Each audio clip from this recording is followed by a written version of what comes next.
आप सभी का इस ऑनलाइन सर्विस में स्वागत है। आप सबों को जय मसीह की। जितने लोग हमारे साथ इस वीडियो में जुड़ करके हमारे साथ परमेश्वर की स्तुति आराधना करते हैं, हमारे साथ परमेश्वर का वचन सुनते हैं, आप सबको परमेश्वर आशीष दे। और मैं आशा करता हूं कि आप लोगों ने आज का जो अध्याय, जो वर्शिप ऑर्डर में जो आज का जो आराधना का पाठ पढ़ने को दिया गया था उसको पढ़ लिया है, जो कि पाया जाता है प्रेरितों के काम उसका अध्याय 3 पद 1 से लेकर के 10 तक। प्रेरितों के काम अध्याय 3 पद 1 से लेकर 10 तक। तो जैसा कि हम हमेशा अपने परमेश्वर की महिमा करने के लिए, या जो भी लोग परमेश्वर की स्तुति आराधना महिमा करना चाहते हैं या जो आत्मिक जीवन में बढ़ना चाहते हैं, हम सब के लिए बाइबल एक मार्गदर्शन का काम करती है। ये बाइबल हमको सिखाती है कि हमको किस प्रकार से अपने आत्मिक जीवन में लाभ प्राप्त करना है, और ना केवल उस लाभ को अपने तक सीमित रखना है, परंतु उसको जितना अधिक हो सके परमेश्वर के राज्य के लिए हमको अपने जीवन को जो है वो इस्तेमाल करना है। जिस प्रकार से पिछली बार हमने सीखा था कि किस प्रकार से पहले जो चेला था शमौन, उसको प्रभु ने चुन लिया था, और किस प्रकार से उसने अपने जीवन में एक अच्छा नमूना हमको बन के दिखाया। उसके जीवन की कुछ बातों को हमने सीखा कि किस प्रकार से वो एक समय में निराश था, उसके हाथ में कुछ नहीं था, फिर बहुत कुछ आया, फिर परमेश्वर की बातों को सुना और सब कुछ छोड़ करके उसके पीछे हो लिया। तो इस प्रकार से उसने अपना जीवन जो है परमेश्वर को दिया। सब कुछ उसके पास हो सकता था, परंतु शायद उसने दुनिया की चीज़ों को नकारा, और उसके बाद उसने ये सोचा कि प्रभु के साथ जीना, प्रभु के साथ रहना, प्रभु के कार्य करना मेरे लिए ज़्यादा उत्तम होगा, ना कि ये दुनिया की चीज़ों को जो मैं ग्रहण कर लूँ और उसको अपने पास रखूँ। तो इस प्रकार से हम इस बात को देखते हैं कि सबोपदेशक में भी इस बात को लिखा हुआ है कि व्यर्थ ही व्यर्थ, व्यर्थ ही व्यर्थ, सब कुछ व्यर्थ। तो बहुत सारी चीज़ें हमारे जीवन में व्यर्थ है जिसको हम लोग व्यर्थ नहीं समझ पा रहे हैं। तो ये वाली बात हमने उस चेले के जीवन से सीखी, उस शमौन के जीवन से सीखी कि किस प्रकार से हमको व्यर्थ को थोड़ा व्यर्थ समझना है, और अपने जीवन में करियर के साथ साथ अपनी कॉलिंग को भी हमको ध्यान देना चाहिए। तो आज का जो वचन है वो भी एक प्रकार से, जैसा वो पहला डिसाइपल चुना गया था, तो आज का जो वचन है उसी चेले के जीवन के ऊपर भी है। और ये जो आज का जो वचन है जो प्रेरितों के काम है, जिसमें प्रभु यीशु मसीह जो है, ये उस समय का बात है जब प्रभु यीशु मसीह का स्वर्गारोहण हो गया था, और उसके बाद जो है पवित्र आत्मा उनको प्राप्त हो गई थी।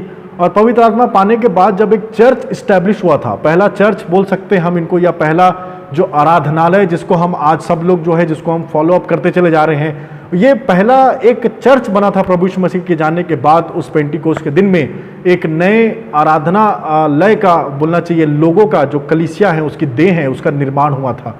बिल्डिंग की बात मैं नहीं कर रहा हूँ, मैं बात कर रहा हूँ लोगों की इकट्ठा होने की, जो बोलना चाहिए वो एक प्रक्रिया थी, जो कि प्रभु की देह है कलीसिया, वो चीज़ की स्थापना यहाँ पर हो चुकी थी। और यही कलीसिया का जो देह है वो किस प्रकार से एक पहला चर्च जो है वहाँ पर इस्टेब्लिश हुआ था, और पहले चर्च से जुड़े हुए लोग जो हैं वो किस प्रकार से परमेश्वर की महिमा स्तुति आराधना करने के लिए जा रहे थे। और उसके बाद जो है यहाँ पर आश्चर्यक्रम भी उनको उसी समय हमको देखने को मिलता है। तो एक चीज़ हम याद रखें, जैसे ही ये आयत प्रारंभ होता है, मैं इंग्लिश में इसमें बहुत अच्छा आया है, हिंदी में तो पतरस और यूहन्ना से चालू कर दिया है, परंतु जब आप हिंदी को पढ़ेंगे तो वहाँ इंग्लिश में पढ़ेंगे तो वहाँ पे लिखा हुआ है 1 डे, एक दिन ऐसा आया इस प्रकार से, 1 day Peter and John were going up. तो इस प्रकार से एक दिन, तो ये एक दिन कलीसिया के जीवन में आना चाहिए। और हम सब जानते हैं कि ये किस दिन की बात है। एक दिन क्या हुआ कि सुंदर नाम एक गेट के सामने एक व्यक्ति जो है वो बैठा रहता था, और कई सालों से प्रियो वो चल नहीं पाया करता था, वो स्टक था अपने जीवन में, एक जगह बस उसका जीवन था, जो एक पैटर्न था उसी में वो फंसा हुआ था, उससे बढ़ करके वो कुछ नहीं कर पाता था। तो उसके छुटकारे का प्रबंध जो है, ये जो चर्च इस्टेब्लिश हुआ था उसके लोगों ने इसको किया था। और किस प्रकार से वचन चालू होता है कि 1 डे, एक दिन। अब ये पहले ही पद में पहली बात हमको ये सीखने को मिलती है कि ये दिन हम सबके जीवन में आना चाहिए।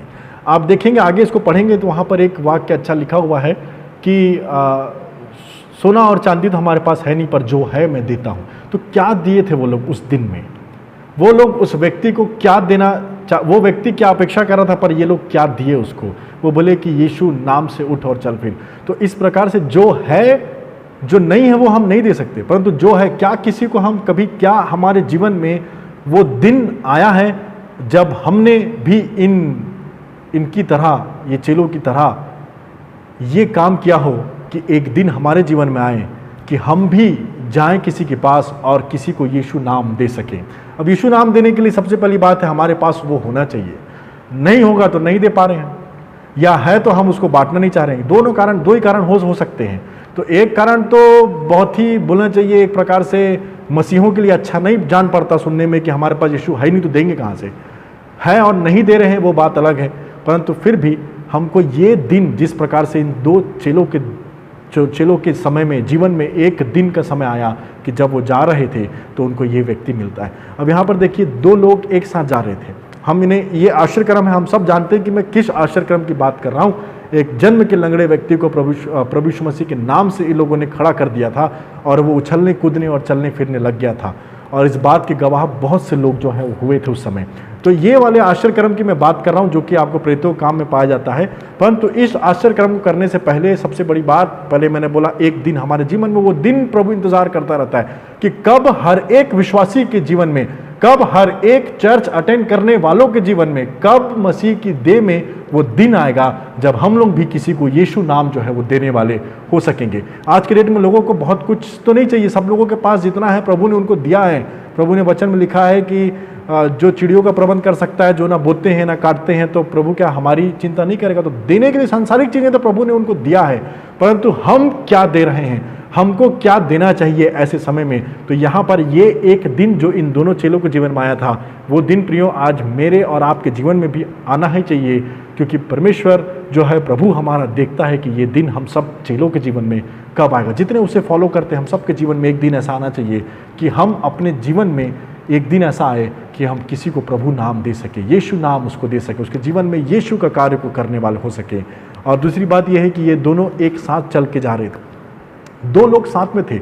अब दो लोग साथ में होने का मतलब ये नहीं है कि ये दोनों का स्वभाव एक था, क्योंकि आप जब इसको पढ़ेंगे तो दोनों का स्वभाव में आपको भिन्नता नजर आएगी।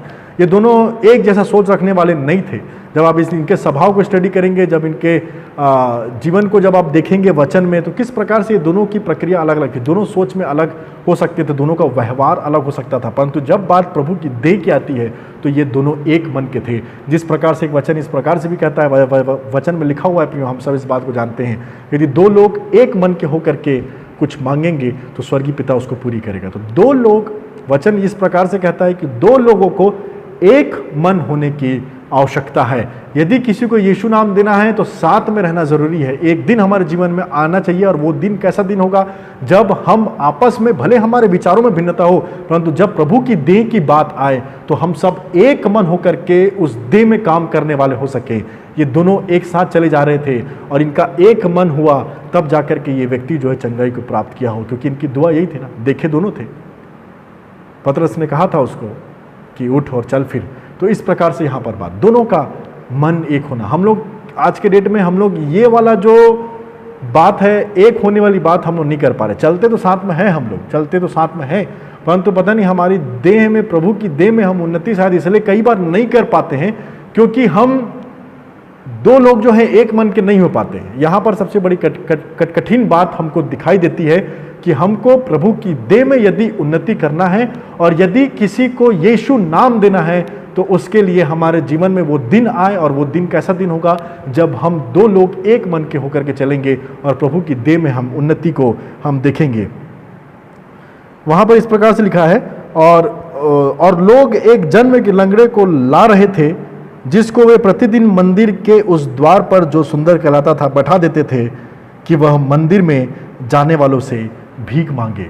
अब यहाँ पर हम इस प्रकार से देखते हैं कि किस प्रकार से इस व्यक्ति का जीवन जो है, इस व्यक्ति का जीवन जन्म से वो लंगड़ा था, जन्म से वो लंगड़ा था और उसके शरीर की बाकी चीजें सब ठीक थी। उसका हाथ ठीक था, उसका आंखें ठीक थी, उसकी कान ठीक था, सब कुछ ठीक था।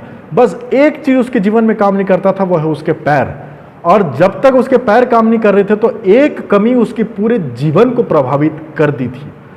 यहां तक कि उसको उस मंदिर तक जाने के लिए भी कुछ लोगों की सहायता पड़ती थी, जो लोगों के चर्चा यहाँ पे की है, जो नहीं जानते ये कौन लोग थे, पर लिखा है कुछ लोग उसको उठा करके वहां पर रोज जो है रख दिया करते थे ताकि वो उनसे कुछ मांगे।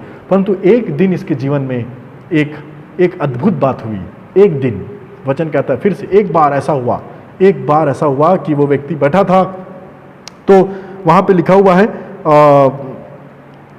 तीसरे पद में, जब उसने पतरस और यूहन्ना को मंदिर में जाते देखा तो उनसे भीख मांगी।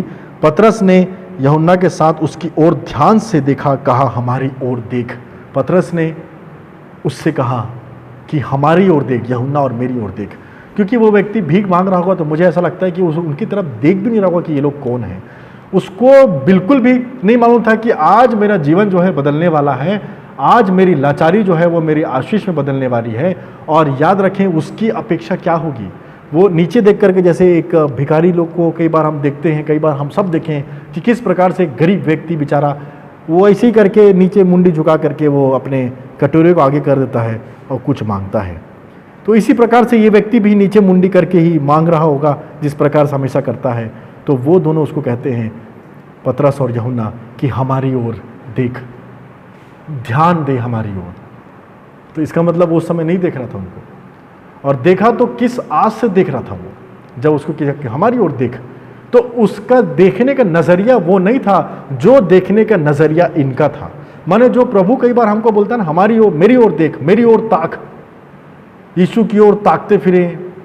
इस प्रकार से हम गीतों को भी गाते हैं, वचन भी लिखा हुआ है कि जबकि गवाहों का बादल आज भी हमको घेरे हैं, यीशु की ओर ताकते रहें, उसकी ओर देखते रहें। परंतु किस उम्मीद से हम देख रहे हैं, यीशु की ओर या उसके लोगों की ओर? हमारी आशा क्या है? इसकी आशा क्या थी कि मुझे कुछ मिल जाएगी। ये देखने के नजरिए में भी फर्क है। हमारी ओर देख तो वो कभी ये नहीं सोचा होगा कि ये लोग मुझे ऐसा कुछ दे देंगे जो मैंने कभी सोचा भी नहीं होगा। उसकी ज़िंदगी बचपन से लेकर आज तक, इतने सालों तक वो व्यक्ति ऐसी ही कंडीशन में था, और उसके बाद उसकी उम्मीद जो है वो पूरी ख़त्म हो चुकी थी। वो नीचे मुंडी करके बस अपना काम किया करता था, और एक जगह पे वो स्थिर उसके जीवन हो चुकी थी, क्योंकि वो अपंग था, उसका चल नहीं पाया करता था, सिर्फ उसका पैर नहीं काम करता था, इसलिए उसका पूरा शरीर, उसका पूरा जीवन, उसकी पूरी आर्थिक व्यवस्था, उसका पूरा पारिवारिक जीवन, उसका सब कुछ मान के चलिए आप प्रभावित हो चुका था एक कमी की वजह से जो उसके पास नहीं थी, जो थे उसके पैर। और वो व्यक्ति भीख मांगता है तो वो पतरस और यूहन्ना से भी उसी प्रकार से भीख मांगता है, परंतु ये लोग उससे मांग करते कि हमारी ओर देख। और जब वो किस आशा से देखा होगा, मैं ये बता रहा था, किस आशा, हम किस आशा से परमेश्वर की ओर निहारते हैं, ये भी बहुत बड़ी एक बात सीखने को इस व्यक्ति से मिलती है कि किस बात को लेकर के हम प्रभु की ओर निहारते हैं, किस बात को लेकर के हम कलीसिया में आते हैं। क्या सांसारिक आवश्यकताओं की ही पूर्ति करने के लिए प्रभु ने हमको इस दुनिया में रखा है?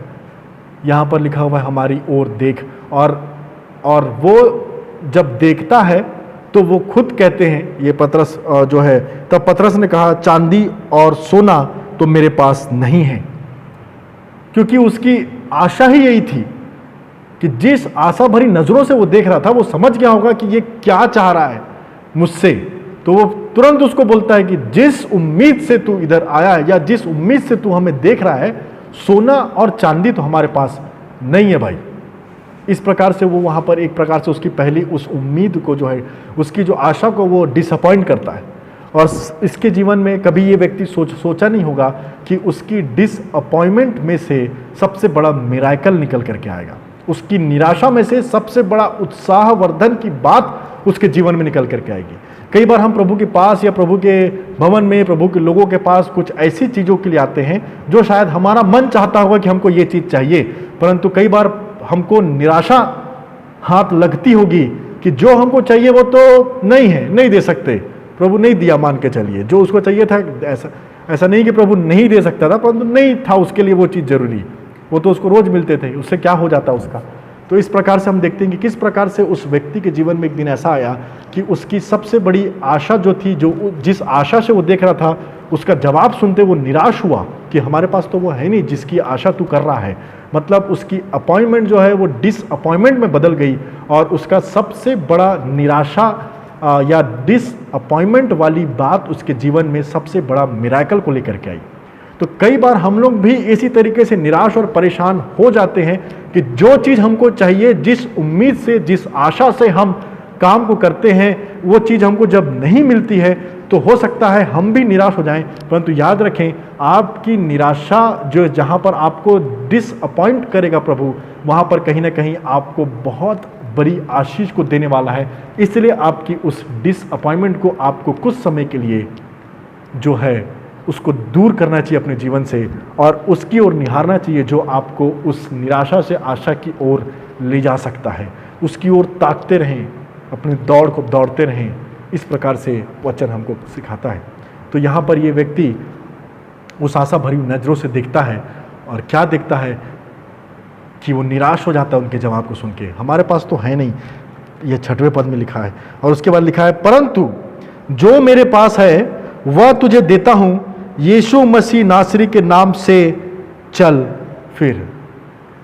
सोना चांदी तो हमारे पास नहीं है, परंतु जो मेरे पास है, अब यहां पर मैं पहले बताया आपको होना चाहिए, क्योंकि हमारे पास यदि यीशु नासरी है, हमारे जीवन में पवित्र आत्मा का काम है, हमारे जीवन में परमेश्वर कार्य करता है, तभी ना हम उसको दूसरों को दे पाएंगे। तो उसके पास देखो, मेरे पास तो वो है नहीं जिसकी तू आशा रखता है, परंतु याद रखो मेरे पास कुछ ऐसा है जिसकी तुझे सबसे ज़्यादा ज़रूरत है, शायद जिसके लिए तूने कभी सोचा नहीं होगा, या शायद जो तुझे सांसारिक धन कभी नहीं दे सकता होगा। तो यहाँ पर इस प्रकार से हम देखते हैं कि किस प्रकार से जो मेरे पास है वो तुझे देता हूँ, यीशु नाम दिया उसने। कितने लोग हैं जिन्होंने अपने जीवन में ऐसा काम किया है कि यीशु नाम आपने दिया है। कोशिश करें प्रियो कि हम सबके जीवन में ये दिन आए कि हम भी किसी एक व्यक्ति को जो निराश है, परेशान है, हताश है अपने जीवन में, जो अपने जीवन में झुका हुआ है, जिसको ऊपर देखने की इच्छा भी नहीं होती है, जो नीचे देख करके बैठा रहता है, जो कमज़ोर है, वो उसके जीवन में ऐसा काम करे कि तू देख हमारी ओर, और देखेगा तो क्या देखेगा कि हम उसको क्या दे सकते हैं। तो हम यीशु नाम देने का प्रयास करें। आज के समय में बहुत से लोगों को ज़रूरत है, हमारे देश को ज़रूरत है, हमारे स्टेट को ज़रूरत है कि बहुत से लोगों के जीवन में अंधकार छाया हुआ है। वो लंगड़े तो नहीं हैं शारीरिक रूप से, परंतु स्पिरिचुअली वो लंगड़े हैं। उनको नहीं पता कि आत्मिक रूप से हम किस प्रकार से परमेश्वर की महिमा कर सकते हैं, आत्मिक प्रकार से किस प्रकार से हमको चलना चाहिए। बहुत से लोग ऐसे हैं, हमारे ही बीच में बहुत से लोग ऐसे हैं जिसको हम दिन प्रतिदिन मिलते हैं प्रियो। क्यों ना उनको यीशु नाम जो है वो दिया जाए, ताकि उनका जीवन में वो आत्मिक चंगाई प्राप्त करें। और ये शरीर का चलना फिरना कोई बड़ी बात नहीं, वो आत्मा में चलना फिरना प्रारंभ कर दे। क्योंकि हमारा परमेश्वर जिसको भी बनाया ना, वो चलने के लिए, आगे बढ़ने के लिए बनाया, उसका जीवन चलना चाहिए। एक वचन लिखा है भजन संहिता 37 का 23 में, मनुष्य की गति यहोवा की ओर से दृढ़ होती है और उसके चलने से वह प्रसन्न रहता है। मनुष्य की गति यहोवा की ओर से दृढ़ रहती है और उसके चलने से वो प्रसन्न रहता है। तो किस प्रकार से प्रभु बोलता है कि मैं तुम्हारे चलने से प्रसन्न हूँ। रुकने का नाम जिंदगी नहीं है, बोलते हैं ना चलती का नाम गाड़ी है। तो जो चलेगा वही परमेश्वर के जीवन में, राज्य में भी काम करने वाला हो सकेगा। वचन के अनुसार चलो हम बोलते हैं ना, वचन सुन करके रुकने की बात नहीं होती है। वचन सुन करके एक जगह बैठे रहो, ऐसा नहीं है। वचन सुन के उस पर चलना है, उसको फॉलो करना है, और चलते चलते जितने लोग आपके जीवन में आए उन सबको इस बात से अवगत कराना है, यीशु नाम से जो है वो अवगत कराना है। अब इसका जीवन में, इसके पहले जो है ये व्यक्ति, इसके जीवन का आप शैली को देखिए, कितने सालों से, बचपन से लिखा है, 40 साल लगभग इसकी उम्र रही होगी। तो ये व्यक्ति बचपन से इसका एक ही काम था कि कुछ लोग इसको उठाते थे, उसके घर से उठा करके उसको कैरी करके उस गेट के सामने जो सुंदर कहलाता था वहाँ पर रख दिया करते थे। ये अपने कटोरा को लेकर के कुछ लोगों से भीख मांगा करता था, और शाम को फिर वो व्यक्ति आया करते थे जो उसको सुबह छोड़ के गए थे, वो लोग उसको उठाया करते थे और वापस उसको घर ले जाया करते थे। हर दिन यही जीवन। सुबह उसको अपने घर से उठाया करते थे, मंदिर के गेट के सामने ला के छोड़ दिया करते थे। ये व्यक्ति दिन भर अपने कटोरों को लेकर के लोगों से पैसे मांगता था, भीख मांगता था, और फिर उसके बाद जब संध्या होती थी तो फिर से वो लोग आते थे, उसको उस गेट से उठा करके फिर से उसके घर में छोड़ दिया करते थे। फिर दूसरे दिन यही काम किया करते थे। सुबह उसको उठाया करते थे, वो कुछ पैसे कमाया करता था, शाम को वो उसको लेने आया करते थे और फिर घर जाया करते थे। तो ये जो लोग थे, इनके बारे में बाइबल नहीं बताती। देखिए, दो लोगों का यहाँ पर जिक्र है। एक तो जो है, जो उसको चंगाई देना चाहते हैं, पतरस और यूहन्ना, इस प्रकार से लिखा हुआ है। और जो कुछ लोग ऐसे भी हैं, इनका नाम है पतरस और यूहन्ना का तो नाम है, जो इनको यीशु नाम देना चाहते हैं, जो इनकी ओर, इसकी ओर ध्यान दिए। परंतु कुछ लोग ऐसे भी हैं जो इसको उस स्थिति में रोज छोड़ करके जाया करते थे।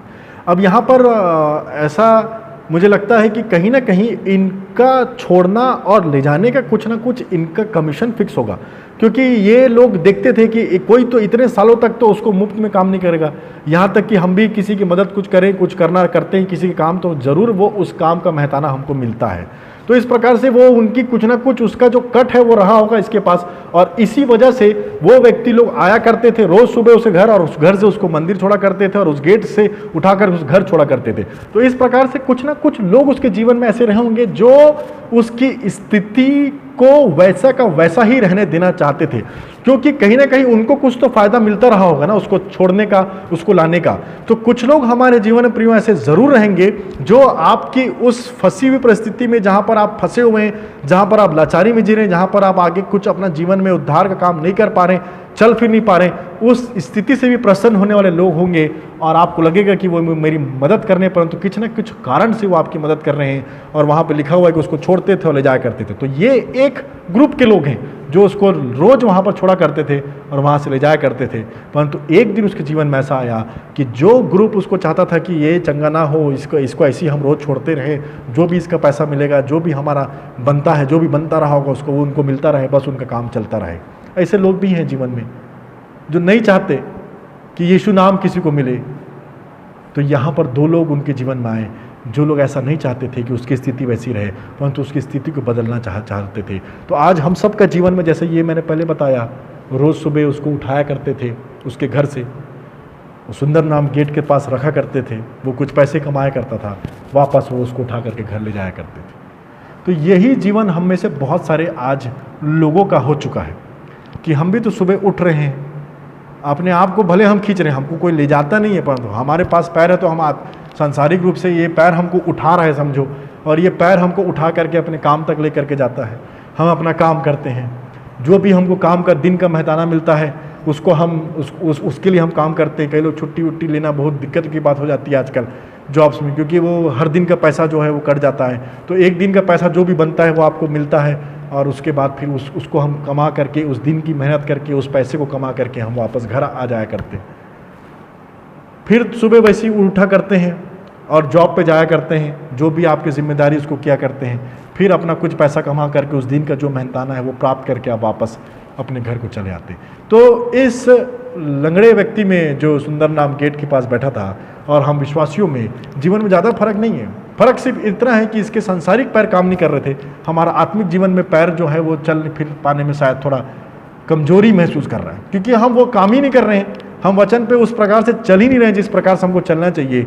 कुछ लोग आके उसको उठाया करते थे, उसके घर से गेट के सामने उसको रखा करते थे, वो कुछ पैसे कमाया करता था, फिर उस गेट से उठा करके उसको उसके घर में छोड़ दिया करते थे।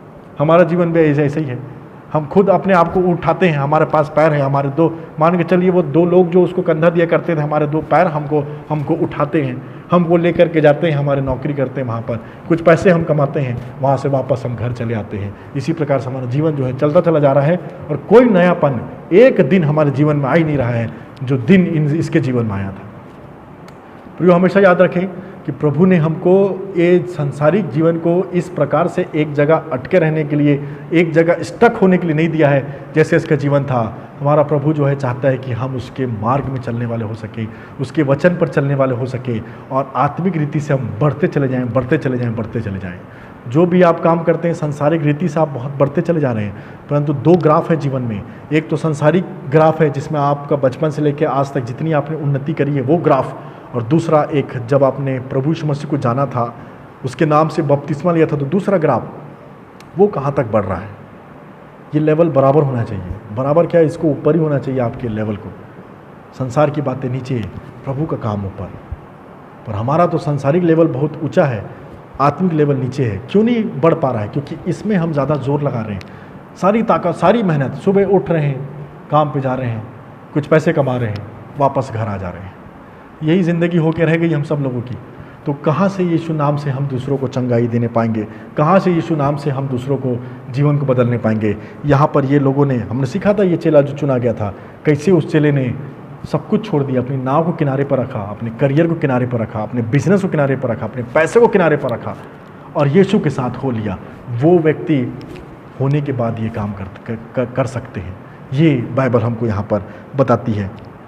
और यहाँ पर लिखा हुआ है, और उसने उससे कहा 7 पद में देखिए एक और इम्पॉर्टेंट बात है, उसने यीशु नाम से उसको कहा कि चल फिर, परंतु 7वें पद में लिखा है और उसने उसका दाहिना हाथ पकड़ के उसको उठाया।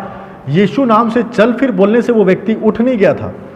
ये भी वचन कुछ सिखा रहा है, कुछ गंभीर बात को बता रहा है कि उसने बोल दिया कि यीशु नाम से चल फिर, उठ और चल फिर, परंतु 7वें पद में लिखा है कि उसने अपना दाहिना हाथ, राइट हैंड उसका पकड़ करके उसको उठाया और तुरंत उसके पांव और टखनों में बल आ गया। तब लिखा हुआ है यीशु नाम से चल फिर, परंतु उसने अपना हाथ भी दिया। कई बार हम लोग यीशु नाम से बोलते हैं, बहुत सारी चीज करेंगे, बोलते तो बहुत हैं, परंतु शायद अपना एक्शन नहीं दिखा पाते।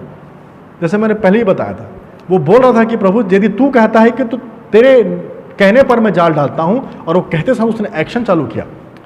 गहरे पे ले जाना उसका काम था, चप्पू चलाना। Empty boat filled with faith, ऐसा हमने उसका टॉपिक रखा था। तो वो चीज यहां पर भी दिखाई देती है, यीशु नाम से उठ और चल फिर। अब उस व्यक्ति को क्या मालूम, जो बचपन से, मान के चलो बचपन से भी बच्चे चलना सीखते हैं ना, धीरे धीरे सीखते हैं। हम भी सीखे हैं, हमारा पैर अच्छा था तो हम डायरेक्ट पैदल था तो चलने लगे नहीं, कोई भी थोड़ा ताकत आती है, थोड़ा बड़े होते हैं, चलना सीखते हैं, गिरते हैं, उठते हैं, संभलते हैं, ये सब करते हैं। ये व्यक्ति तो बचपन से लंगड़ा था, इसको तो चलना ही नहीं आता रहा होगा, इसको क्या पता कि पैरों पर खड़ा भी कैसे हो सकते हैं। यीशु नाम से उठ और चल फिर होने के बाद इसने उसके हाथ को पकड़ा, देखा कि यीशु नाम की चंगाई को प्राप्त करने के बाद भी इसका जीवन वहीं कैसे रह सकता है, मैं इसको उठाऊंगा। तो कई बार हम लोग के जीवन में ऐसा समय आता है कि हम लोग कोशिश तो करते हैं प्रभु के बारे में बताने की, कोशिश तो करते हैं प्रभु के बारे में बहुत सारी बातों को कहने की, संभालने की, परंतु समय ऐसा आ जाता है हमारे जीवन में कि हम लोग जो हैं वो कहीं ना कहीं हाथ दे करके उठाने का प्रयास जो है लोगों को नहीं कर पाते हैं। ये व्यक्ति यीशु नाम से चल फिर बोलने के बाद भी वहीं बैठा रहा था। शायद उसको पता नहीं चला होगा कि ये क्या बोल दिया, ये कौन है, किसके नाम चलो फिरूं। उसको साबित करने के लिए कि यीशु नाम में सामर्थ है, उसने उसका दाहिना हाथ पकड़ा, राइट हैंड पकड़ा और राइट हैंड पकड़ के उसको उठाया।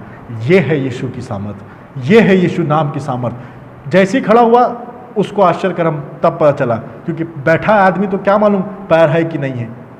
जैसे ही उसको उसने खींच के खड़ा किया कि तुझे नहीं मालूम यीशु नाम में क्या है, यीशु नाम से उठ और चल फिर बोले, तुझे समझ में नहीं आया कि मैं तुझे कितनी बड़ी सामर्थ दे रहा हूँ। उसके हाथ को पकड़ा, उठाया। अब महसूस कर कि यीशु नाम की सामर्थ तेरे जीवन में किस प्रकार से काम करती है। ये महसूस कराना भी एक चेले का काम है। यीशु नाम में ये हो जाएगा, यीशु नाम में वो हो जाएगा, बहुत बड़ी बड़ी बातें हो गई। किसी को हाथ दे करके उठाओ और ये उसके जीवन में उसको महसूस कराओ कि यीशु नाम से देख कैसे बनते हैं बिगड़े काम, यीशु नाम से मुर्दे जी उठते हैं, यीशु नाम से लंगड़े चलते हैं, यीशु नाम से अंधे देखते हैं। ये है यीशु का नाम। उसको अपने पैरों पर खड़ा करने के लिए उसको अपने हाथ को बढ़ाना पड़ा। अपने हाथ को कभी पीछे मत करिए प्रियो, यीशु नाम से लोगों को उठाइए, परंतु उनको विश्वास नहीं होगा कि यीशु नाम से कैसे मैं उठ जाऊंगा। वो व्यक्ति बैठा था, उसको क्या महसूस हो रहा होगा, कुछ महसूस नहीं हो रहा होगा। उसने पकड़ा, उठाया, खड़ा हो गया, तब जाकर के उसको ये ताकत आई, ये महसूस हुआ कि मैं सच में खड़ा हो सकता हूँ। और लिखा है उछलते कूदते हुए उनके साथ हो लिया, मंदिर में जाके सबसे पहले परमेश्वर को धन्यवाद दिया। आराधना भवन में आकर के परमेश्वर को धन्यवाद दिया, इनके साथ हो लिया। और इस व्यक्ति के जीवन के आश्चर्य कर्म को देख करके बहुत से लोगों का जीवन बदला। बहुत से लोगों ने देखा कि ये व्यक्ति तो वही व्यक्ति है जो बैठ करके भीख मांगा करता था, ये कैसे चल फिर रहा है। पतरस ने वहाँ प्रचार किया, लिखा हुआ है यहाँ पर, पतरस ने प्रचार किया। आगे आप देखेंगे तो उसने प्रचार किया।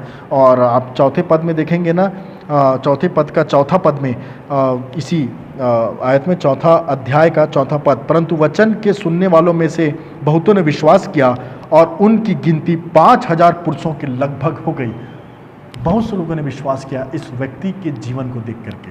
अब यीशु नाम में सामर्थ है, इसके जीवन में तो सामर्थ दिखाई दी।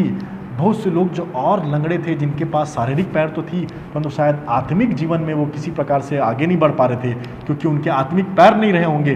वो 5000 लोग को भी प्रभु ने इसको शारीरिक चंगाई देने के साथ साथ बाकी लोगों को आत्मिक चंगाई भी दी। उन्होंने उसको ग्रहण किया। और इसके बाद लिखा हुआ है कि इतना अच्छा काम करने के बाद पता चलता है कि इन दोनों को जेल में भर दिया जाता है। और जेल से निकलने के बाद इनको पूछा जाता है कि तुमने ये सब काम क्यों किया, किसकी सामर्थ्य से किया। तो यहाँ पर 4 का 7 में जवाब दिया है। और उन्होंने बीच में खड़ा करके पूछने लगे, वो जो लोग थे वहाँ पर राजा, के लोग थे, वहाँ पर जो काउंसलिंग थे, वहाँ पर जो लोग थे वो जानना चाह रहे थे। तो 4 का 7 में लिखा है, पूछने लगे कि तुमने यह काम किस सामर्थ्य से और किस नाम से किया है, प्रश्नवाचक चिन्ह है। 8वें में लिखा है, तब पतरस ने पवित्र आत्मा से परिपूर्ण होकर उनसे कहा, पवित्र आत्मा से परिपूर्ण होकर उनसे कहा, हे लोगों के सरदारों और पुरनियों, इस दुर्बल मनुष्य के साथ जो भलाई की गई है, यदि आज हमने उसके विषय में पूछताछ की जाती है कि वह क्यों कर अच्छा हुआ, तो तुम सब और सारे इस्राएली लोग जान लो कि यीशु मसीह नासरी के नाम से, जिसे तुमने क्रूस पर चढ़ाया और परमेश्वर ने मरे हुओं में से जिलाया, यह मनुष्य तुम्हारे सामने भला चंगा खड़ा है। तो तुम सब और सारे इस्राएली लोग जान लो कि यीशु मसीह नासरी के नाम से, यहाँ पे लिखा हुआ है। और वह पत्थर है और वही पत्थर है जिसे तुम राजमिस्त्रियों ने तुच्छ जाना, और वह कोने का सिरा का पत्थर हो गया, और किसी दूसरे के द्वारा उद्धार नहीं, क्योंकि स्वर्ग के नीचे मनुष्यों में और कोई दूसरा नाम नहीं दिया गया जिसके द्वारा हम उद्धार पा सकें। ये एकदम अच्छी बातों को यहाँ पर इन्होंने बताया। अब हमारे जीवन में ये समय जो है वो आएगा प्रियो, और प्रभु चाहेगा कि जब हमारे जीवन में समय आए, जब हमसे लोग खुद पूछेंगे ये कैसे कर दिया तुमने ये काम, हम कह सकें पवित्र आत्मा की सामर्थ्य हमने किया है, और यीशु नाम ही दिया गया है जिसके नाम पे उद्धार है, उसी के नाम से हमने किया है। आज का समय जो तकलीफ़ों का समय है, दुनिया ढूंढ रही है कि क्या हो रहा है, कितने समय तक हमको ऐसे समस्या में रहना पड़ेगा, ऐसी परिस्थिति में हमको रहना पड़ेगा। यीशु नाम दीजिए उनको, उनकी खोज समाप्त हो जाएगी, उनका जीवन बदल जाएगा, उनके जीवन में परमेश्वर की सामर्थ दिखाई देगी, और वो सामर्थ हमारे जीवन से निकल करके उनके पास जाएगी। और यदि उनको विश्वास ना हो तो हाथ बढ़ाएं, उनको खड़ा करें, ताकि इसके जैसे ये लोग चंगे फिर हो। और ये उसके साथ खड़े थे, ये व्यक्ति इनके साथ ही था। जब उसको लोगों ने पूछा, राजा के दरबार में जब बुलाया गया, ये व्यक्ति उनके साथ खड़ा था। ये देखो, ये व्यक्ति है जो यीशु नाम से उठ रहा है, चंगा है, चल फिर रहा है, दौड़ रहा है। परमेश्वर आप सबको आशीष दे। मैं यही दुआ करता हूँ कि आज के वचन के द्वारा आप सबको भी एक सामर्थ्य मिले, ताकि हम सब अपने प्रिय लोगों को जो आज के हमारे जीवन में आसपास हैं, हमारे पास हैं, जिससे हमारा संपर्क है, सबको हम यीशु नाम देने वाले हो सकें। आइए हम प्रार्थना करें। परमेश्वर पिता, हम धन्यवाद देते हैं आज के सुंदर दिन के लिए जो आपने हमें दिया है। प्रभु, यही दुआ करते हैं परमेश्वर पिता कि हम सब मिल करके परमेश्वर आपकी स्तुति, आराधना, महिमा करने वाले हो सकें, और जितना हो सके परमेश्वर पिता हम आपके वचन में आपके सामर्थ्य के द्वारा पवित्र आत्मा जो आपने हमें दिया है उसको प्राप्त करते हुए हम लोगों की लाचारी को दूर करने वाले हो सकें, लोगों की बीमारी को दूर करने वाले हो सकें, लोग जो काम नहीं कर पा रहे उसको हम करने वाले हो सके। परमेश्वर पिता, हम सबको आप आत्मिक रीति से बलवान बनाएं, ताकि हम आत्मिक रीति से अपने पैरों पर खड़ा होकर के आत्मिक रीति से हम लोगों को ऊंचा उठाने वाले हो सकें, और हम सब मिल करके आपके राज्य की बढ़ोतरी के काम करने वाले हो सके। हम सुन रहे सभी लोगों को आपके हाथों में सौंपते हैं, इस वचन को आपके हाथों में सौंपते हैं, और आपका दिया हुआ दिन जो आपने हमें दिया उसको आपके हाथों में सौंपते हैं। जब तक आपने हमें इस दुनिया में रखा है तब तक हम आपके वचन के अनुसार जीने वाले हो सकें, और आपके अनुसार हम अपने जीवन को बिताते हुए आपके स्वर्गीय राज्य में शामिल होने वाले हो सकें। धन्यवाद के साथ आज के दिन को, आज की पूरी आराधना को, हमारे सुन रहे सभी लोगों को आपके हाथों में सौंपते हैं, और विनती प्रभु यीशु नाम से मांगते सुनने ग्रहण करें। आमीन। आप सबको जय मसीह की। परमेश्वर आप सबको आशीष दे।